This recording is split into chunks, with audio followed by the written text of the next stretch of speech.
There is a possibility that a deal between Iran and the West could be coming soon if Iran agrees to much closer monitoring of its program. Not everyone is happy, though. Israel, for one, remains adamant that any deal would be a bad one and says it will do anything it needs to do to defend itself. Joining us now is Jonathan Schanzer. He's the Vice President of Research at the Foundation for Defense of Democracy. He's coming to us from our studios in Washington, D.C. today.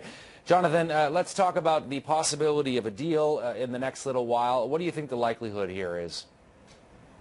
Well, we're getting a sense that that people are optimistic right now in Geneva. We had the arrival of Secretary of State John Kerry today. I don't think that he would have pulled himself away from his other business in the Middle East had he not thought that there was a deal that was imminent.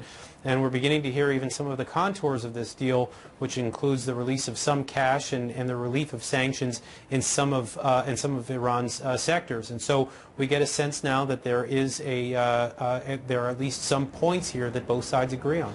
Explain to me a little bit about how this deal might work. It would seem that both sides have to give a little bit. So on the West side, they have to allow Iran to have some kind of nuclear program, possibly for domestic energy consumption. And on the other side, Iran would have to agree to much tighter, much tougher monitoring of what exactly it is doing.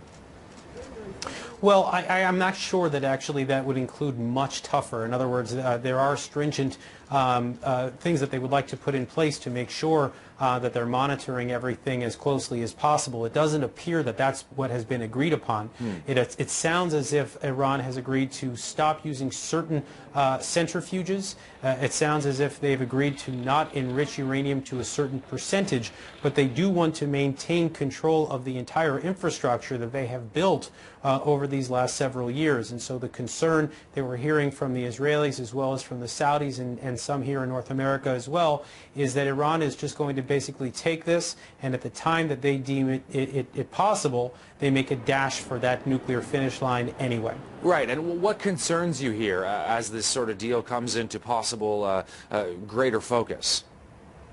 Well, bottom line is that they maintain the ability to enrich. Right. That they can continue to do so, and that we're not asking them to dismantle that nuclear program. What we're basically asking them to do is to freeze it in place. And so that doesn't actually solve the problem. What it does effectively is to kick the can down the road. Exactly. And so that is not really necessarily an effective deal. It's just sort of a deal for right now that doesn't make everybody happy or possibly anyone happy. Well, I mean, I think it makes those happy who are truly afraid of war right now, or perhaps in the case of the American administration, those who are afraid of having to make, very difficult decisions about how to intervene if Iran continued to go forward. And so I think there's a sense now that perhaps we all pause and that we pick this up at a later date. And I think that later date will be when Iran decides to resume violating, international law and moves forward with that nuclear program. There's also concern, as you know, about two key facilities, one of which is buried very, very deep underground, and concern about how much is controlled by the Iranian military and access to those facilities as well. How does that factor into this? Well, that's part of the problem here, is that I think there are special protocols that the IAEA is asking for, the international watchdog under the UN, and it appears that the Iranians are pushing back on some of that.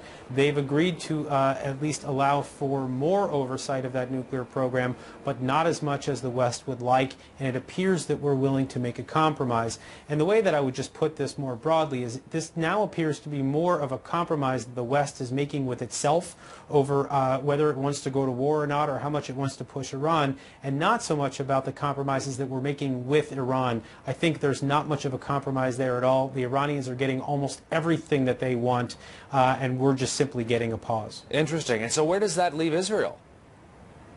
Well, it leaves Israel feeling very alone and very compromised. The Israelis have made it clear on multiple occasions over the last couple of days that the deal that appears to be in the works is a very, very bad one, to quote Prime Minister Benjamin Netanyahu. And he has made it clear also that if he doesn't believe that Israel's interests are being taken care of here, then Israel may need to act unilaterally. Now, what that means, we're not exactly sure, although, of course, that is a veiled threat for military intervention, and we know that the Israelis have been planning for that for quite some time.